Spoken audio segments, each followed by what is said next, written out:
जैसे कि हमने पिछली वीडियो में देखा था काइंड्स ऑफ सेंटेंस जिसके 5 भाग पढ़े थे। नंबर 1 था हमारा असर्टिव सेंटेंस जिसके हमने 2 पार्ट्स पढ़े थे, नंबर 1 पॉजिटिव, नंबर 2 नेगेटिव। और दूसरा था हमारा इंट्रोगेटिव सेंटेंस। इंट्रोगेटिव सेंटेंस में हमने 2 प्रकार की बात पढ़े थे, नंबर 1 हेल्पिंग वर्ब से स्टार्ट होने वाला, नंबर 2 क्वेश्चन वर्ड से स्टार्ट होने वाला, नंबर 3 है हमारा इंपरेटिव सेंटेंस। इंपरेटिव सेंटेंस की हिंदी तो होती है आज्ञा सूचक बात, जिससे हमें आदेश, प्रार्थना, सलाह आदि का भाव उत्पन्न होता है। ऐसे सेंटेंसों को हमने इंपरेटिव सेंटेंसों में पढ़ा था। जैसा कि हमें मालूम है कि इंपरेटिव सेंटेंस में क्रिया ही स्टार्टिंग में आती है, ना कि सब्जेक्ट। इसमें सब्जेक्ट का कोई रोल नहीं होता है, ओनली क्रिया ही हमारी इसमें महत्वपूर्ण होती है, लेकिन इसमें सब्जेक्ट हमारा यूज छिपा रहता है। नंबर 4 है हमारा ऑप्टेटिव सेंटेंस, जिसकी हिंदी तो पढ़ी थी इच्छा सूचक वाक्य, जिससे हमारी इच्छाएं, आशीर्वाद, अभिशाप आदि का बोध हो, उन सेंटेंसों को ऑप्टेटिव सेंटेंस कहते हैं। नंबर लास्ट 5 पढ़ा था हमने एक्सक्लेमेटरी सेंटेंस, जिसकी हमने हिंदी पढ़ी थी विस्मयादिबोधक वाक्य, जिसमें हमने आश्चर्यजनक घटनाओं, अचानक खुशी, अचानक दुख, ऐसे सब सेंटेंसों का अध्ययन किया था। तो आज हम उसी की एक टेबल लेके आए हैं, जिससे हमें सेंटेंसों को बार बार पेजों को पलटना नहीं पड़ेगा। ओनली एक पेज में हम इस टेबल को नोट करेंगे और हमें तुरंत से काइंड्स ऑफ सेंटेंस बनने लगेंगे।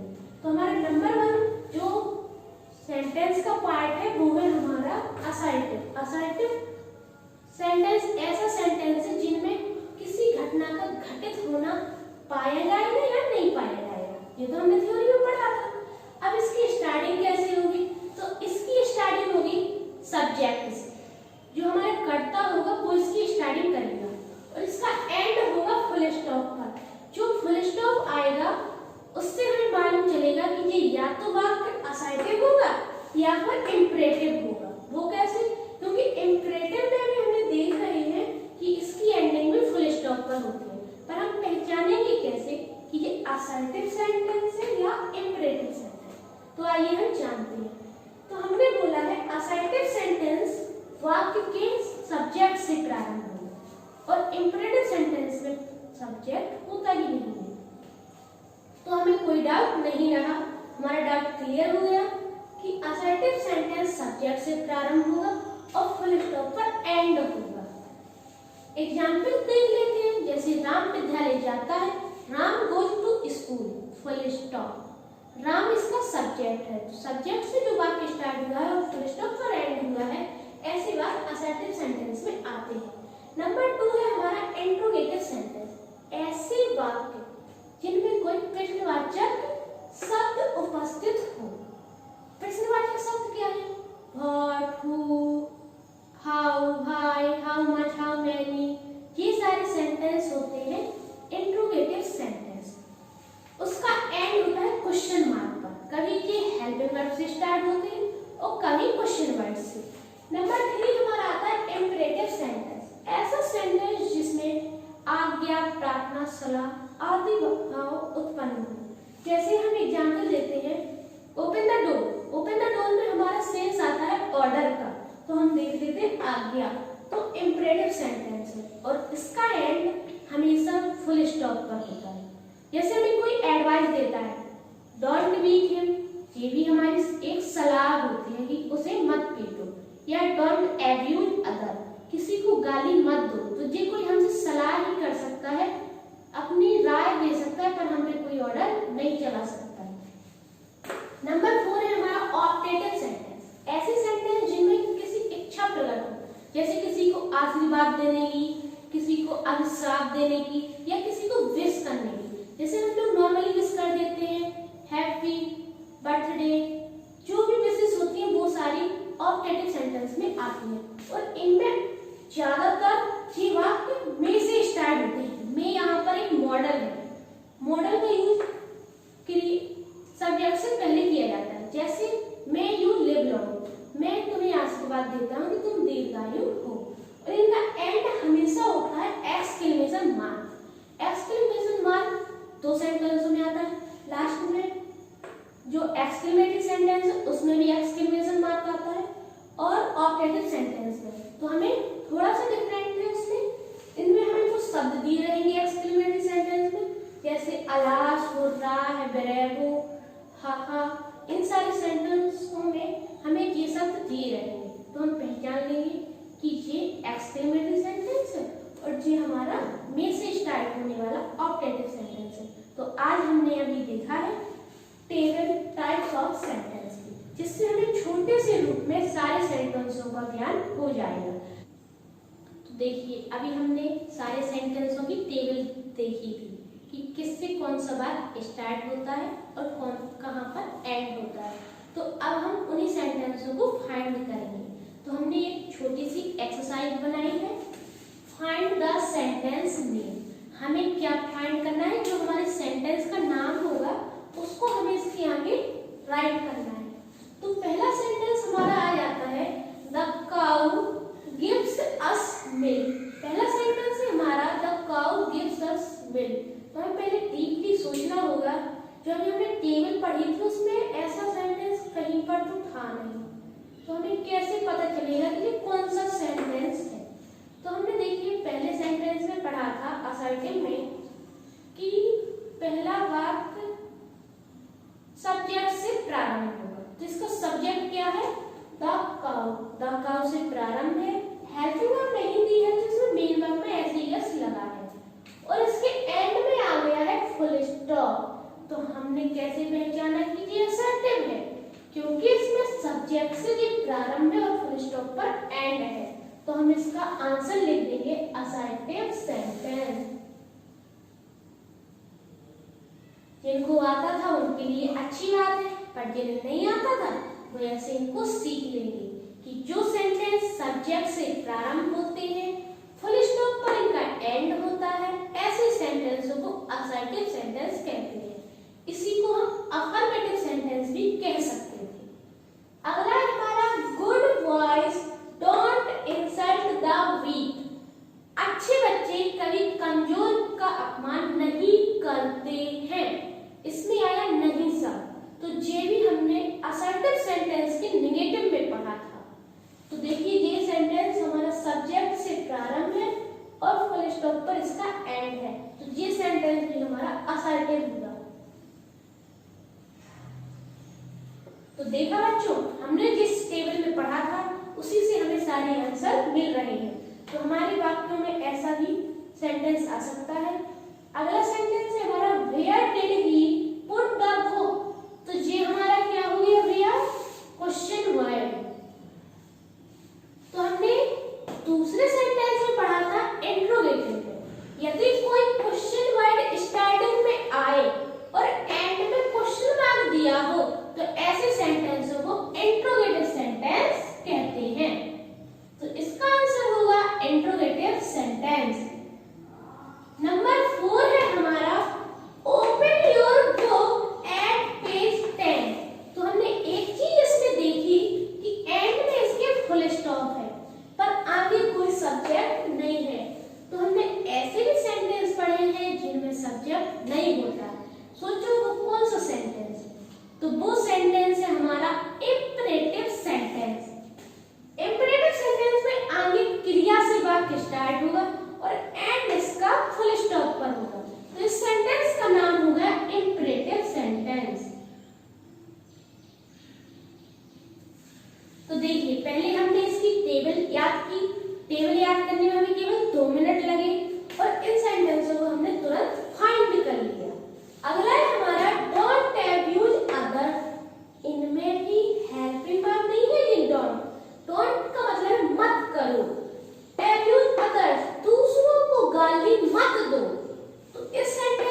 मार्क। एक्सक्लेमेशन मार्क हमने पढ़ा था दो सेंटेंस में आता है, नंबर 1 ऑप्टेटिव, नंबर 2 एक्सक्लेमेटरी।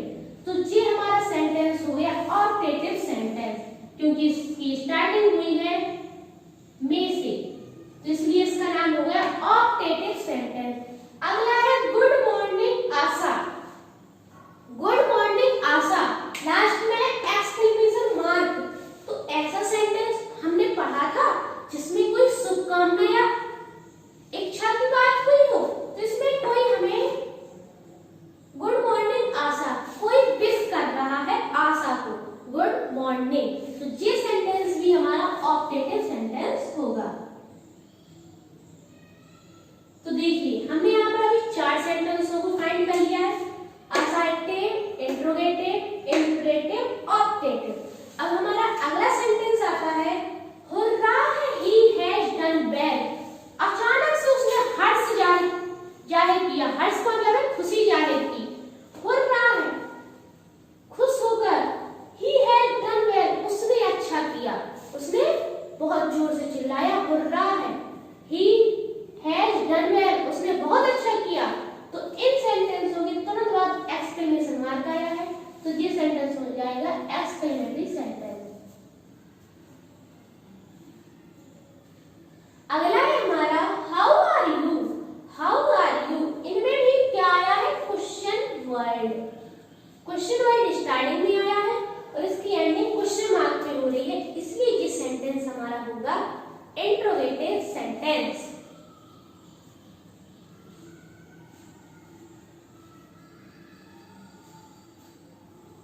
तो ये हमारा बात हो गया इंट्रोगेटिव। लास्ट सेंटेंस है हाउ बैड, कितना बुरा। ये भी आश्चर्य हो रहा है ना, कितना बुरा। तो यहाँ पर हमने देखा कि ये है तो क्वेश्चन वर्ड, पर इसके एंड में मार्क आ रहा है एक्सक्लेमेशन मार्क। तो ये सेंटेंस कौन सा होगा, ऑप्टेटिव होगा या एक्सक्लेमेटरी होगा? तो देखिए हमने आश्चर्य पढ़ा था एक्सक्लेमेटरी सेंटेंस में, तो ये हमारा सेंटेंस होगा एक्सक्लेमेटरी।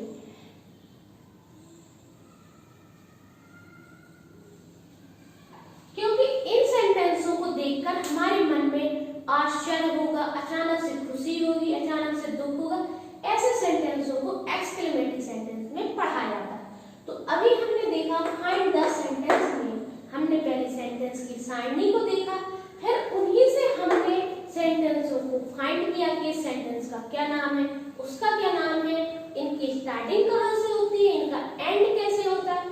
तो इन सारे सेंटेंसों को ही हमने यहाँ पर देखा। अब देखिए हमने 2 चैप्टरों को पढ़ लिया है। नंबर 1 था हमारा पार्ट्स ऑफ सेंटेंस, जिसमें हमने सेंटेंसों के भागों के बारे में पढ़ा था, सब्जेक्ट और प्रेडिकेट पढ़ा था। नंबर 2 था हमारा types of sentence. Types of sentence में हमने जाना कौन सेंटेंस कहाँ पर स्टार्ट होता है और कहाँ पर एंड होता है। अब हमें सीखना है rearrange the sentence. Rearrange the sentence का अर्थ होता है वाक्य को सही क्रम में लिखना, जो 9th और हाई स्कूल यूपी बोर्ड में अवश्य ही आता है। इसके 2 नंबर मिलते हैं, एक सेंटेंस आता है उसमें हमें 2 मार्क्स मिलते हैं। हमारे सेकंड पेपर की स्टार्टिंग यहीं से होती है, रीअरेंज द सेंटेंस। तो अब हम बात करेंगे रीअरेंज द सेंटेंस।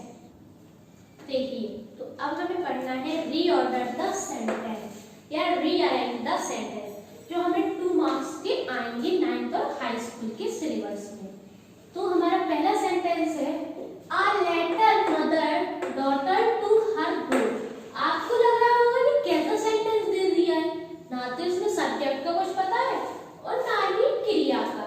तो इसी सेंटेंस को हमें रीअरेंज करना है, सही रूप में लिखना है। तो सबसे पहले हम देखेंगे कि सेंटेंस हमारा कौन सा है। अभी जो हमने फाइंड किए थे सेंटेंसों को, उन्हीं में से हमें इन्हें देखना है। तो स्टार्टिंग से तो हमें कुछ पता ही नहीं चल पा रहा, और लेटर मदर डॉटर कुछ पता नहीं चल पा रहा, तो हम इसके एंड पे फोकस करेंगे। तो हमारा एंड है रोड के बाद, तो इसका एंड हो रहा है फुल स्टॉप पर। तो हमारे माइंड में एक क्वेश्चन पुट हो गया कि अगर वाक्य का एंड फुल स्टॉप पर हो तो वो सेंटेंस या तो असर्टिव होगा या फिर होगा इंपरेटिव। तो हमने इंपरेटिव में देखा था था कि इम्परेटिव की क्रिया ज्यादातर फर्स्ट होती है, एमवी फर्स्ट का यूज होता है, पर यहाँ पर हमारी क्रिया क्या है, रूट, ये हमारी हो गई है क्रिया। तो हमें क्रिया से हमें अब क्या क्वेश्चन करना है, कर्ता को ढूंढने के लिए हम क्रिया से क्वेश्चन करेंगे कौन या किसने। तो यहाँ पर हम क्वेश्चन करेंगे किसने पत्र लिखा, किसने पत्र लिखा, तो आंसर मिलेगा माई हर डॉटर रोट। तो हमारा सब्जेक्ट हो गया हर और डॉटर, हर डॉटर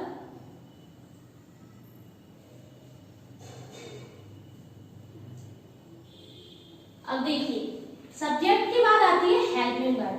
तो यहाँ पर हमें वर्ब की सेकेंड फॉर्म दी है, तो इनमें हेल्पिंग वर्ब नहीं आएगी, तो रोट। अब हम फिर क्वेश्चन करेंगे सब्जेक्ट से, क्रिया से, कि क्या लिखा। जब हम क्रिया में क्या लगाकर क्वेश्चन करेंगे तो हमें ऑब्जेक्ट प्राप्त होगा। ऑब्जेक्ट हमारा आ जाएगा a letter, wrote a letter. ये हमारा अभी आधा वाक्य बना है, अनकम्प्लीट सेंटेंस। 1 2 3 4 5 ओनली 5 वर्ड्स आए हैं, इनमें हम काउंट करेंगे 1 2 3 4 5 6 7 वर्ड्स है, इनमें ओनली 5 वर्ड्स आए हैं। तो हमें रीऑर्डरिंग में ध्यान ये भी देना है कि हमें ना तो अपने मन से कुछ शब्द को ऐड करना है और ना किसी शब्द को हटाना है, हमें पूरे सेंटेंसों को वाक्य के अनुसार ही सेट करना है। Her daughter wrote a letter, उसकी पुत्री ने पत्र लिखा। अब किसको लिखा, टू मदर। तो टू का मतलब हुआ का। उसकी पुत्री ने मां के लिए पत्र लिखा। तो हमारा फर्स्ट सेंटेंस हो गया है रियल। तो ये हमारा सेंटेंस हमें पता चला कि ये असर्टिव है, क्योंकि इसके एंड में था फुल स्टॉप और क्रिया की सेकंड। क्रिया का भी यहाँ पर बहुत अच्छा रोल है, क्योंकि अगर क्रिया फर्स्ट होती तो हमें ये लगता कि ये तो शायद इंपरेटिव हो सकता है, पर ये इंपरेटिव नहीं था, ये असर्टिव सेंटेंस था। तो देखिए हमने पहला सेंटेंस देख लिया है, her daughter wrote a letter to mother, पुत्री ने अपनी माँ के लिए पत्र लिखा। देखिए हम इसका हर को यहाँ से हटाकर मदर की आगे भी जोड़ सकते हैं, तो इसमें कोई डिफिकल्ट नहीं है, हमें जैसा समझ में आए हमें उसे वैसे रीअरेंज करना है। सेकंड सेंटेंस आ जाता है हमारा of my this father college principal था। अब हमें दा के बाद देखना है फुल स्टॉप आया, तो इसमें फिर वही क्वेश्चन उठता है इंपरेटिव या असर्टिव। तो हम इसकी क्रिया को फाइंड करेंगे। तो इसमें हमारी क्रिया इसका मतलब हेल्पिंग वर्ब जो इंपरेटिव में नहीं आती, तो फिर वही रूल फॉलो कीजिए, असर्टिव सेंटेंस। असर्टिव सेंटेंस है तो अब हमारे मन में एक डाउट और आ गया कि आखिर जब इसमें मेन वर्ब नहीं दी है तो हम इसके सब्जेक्ट को फाइंड कैसे करेंगे। तो हमें उससे डरना नहीं है, सबसे पहले देखना है कि इसमें हो क्या सकता है, कौन सी नाउन हमारा सब्जेक्ट बन सकती है। तो इसमें नाउन आ जाता है फादर, माई, तो इसमें आ गया माई फादर। देखिए या तो हमारा सब्जेक्ट नाउन होगा कोई, या फिर होगा कोई प्रोनाउन। तो यहाँ पर हमारा सब्जेक्ट है माई फादर, नाउन है एज। अब अगला क्वेश्चन, माई फादर इज, अब किसको रखें, तो अब हम इसमें ऑब्जेक्ट को रखेंगे। तो ऑब्जेक्ट हमारा यहाँ से पूरा आ जाएगा ऑब्जेक्ट के रूप में। My father is the principal, मेरे पिता क्या है, प्रिंसिपल है, प्रधानाध्यापक है, कहाँ के, ऑफ के, दिस इस कॉलेज विद्यालय के, मेरे पिताजी इस विद्यालय के प्रिंसिपल हैं। हमने कैसे फाइंड किया, सबसे पहले इसका सब्जेक्ट को रख लिया, माई father is the principle of this college. ये हमारा अदर वर्ड आ जाता है ओडम।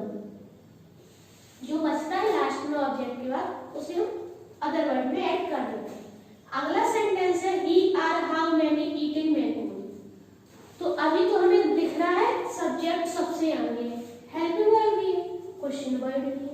अब ये क्वेश्चन वाइड है तो इसकी प्लेस क्या बीच में होती है?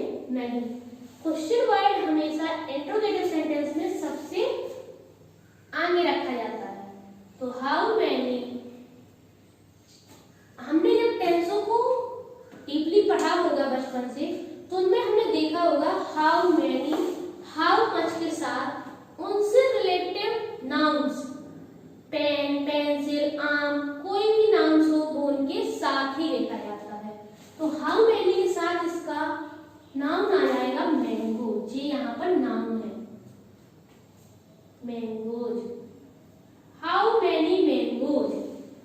अब यहाँ पर हाउ मैनी मैंगोज की बात कह रहा है हेल्पिंग वर्ब। अब हेल्पिंग वर्ब भी हमें लगानी है तो हम इसमें हेल्पिंग वर्ब देखेंगे। ईटिंग तो हो गई हमारी मेन वर्ब, तो हेल्पिंग वर्ब हो गया हमारा एज, तो ये हो गई is, eating. How many mangoes is eating. फिर हम यहाँ पर नंबर को नोट करेंगे 1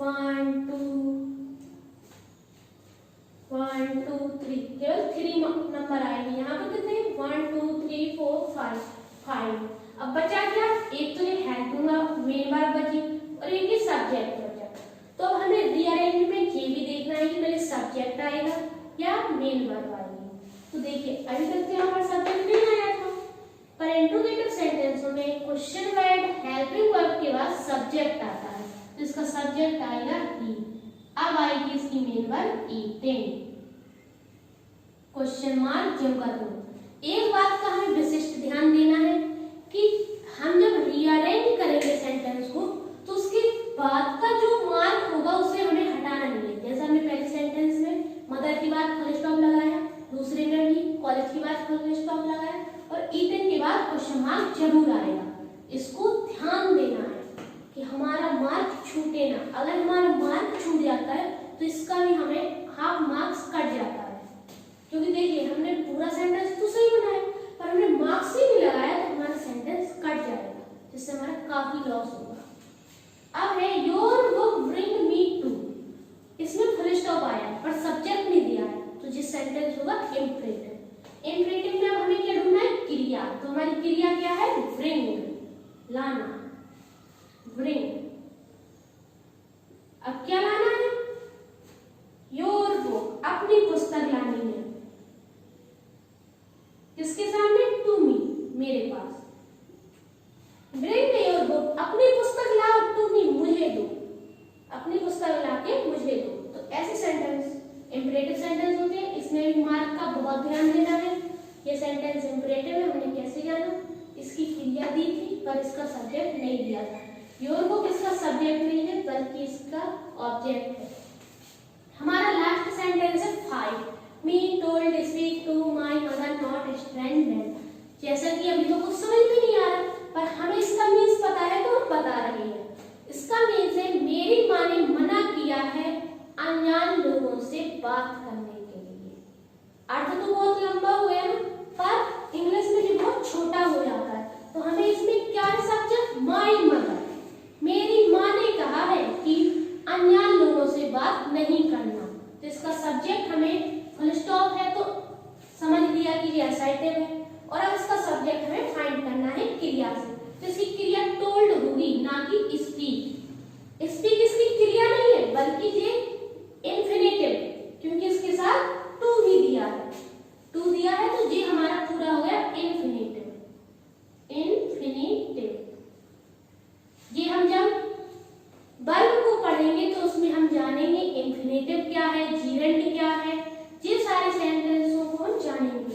तो जी हमारी क्रिया ना होकर ये इंफिनिटिव और जी हमारी मेन वर्ब है। तो इसका सब्जेक्ट हो गया है माय मदर। माय मदर, मेरी माँ ने क्या कहा है? टोल्ड, कहा है। किसे कहा? मी, टोल्ड मी। अब क्या कहा? नॉट, नहीं, नॉट टू स्पीक, बात मत करना, किनसे नहीं करना? स्ट्रेंज मैन, अनजान लोगों से बात मत करना। ठीक है, यहाँ पर एक पर्सन के लिए भी आ सकता, अगर हमें अधिक के लिए करना तो यहाँ पर अधिक पर्सन के लिए भी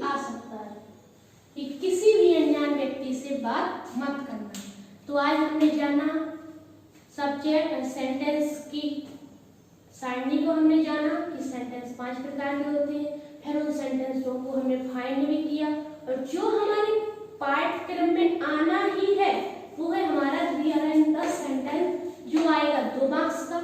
अगर हमने मार्कों पर ध्यान नहीं दिया तो हमारा आधा मार्क्स कट जाएगा। तो हमें बहुत अच्छे से रीअरेंज द सेंटेंस को सीखना है। केवल अगर हमें सेंटेंस आते होंगे तो हम उन्हें रीअरेंज करना ही सीख जाएंगे, क्योंकि सेंटेंस 5 प्रकार के होते हैं। उन्हीं के मार्कों को देखेंगे, उन्हीं में से सब्जेक्ट को फाइंड करना है।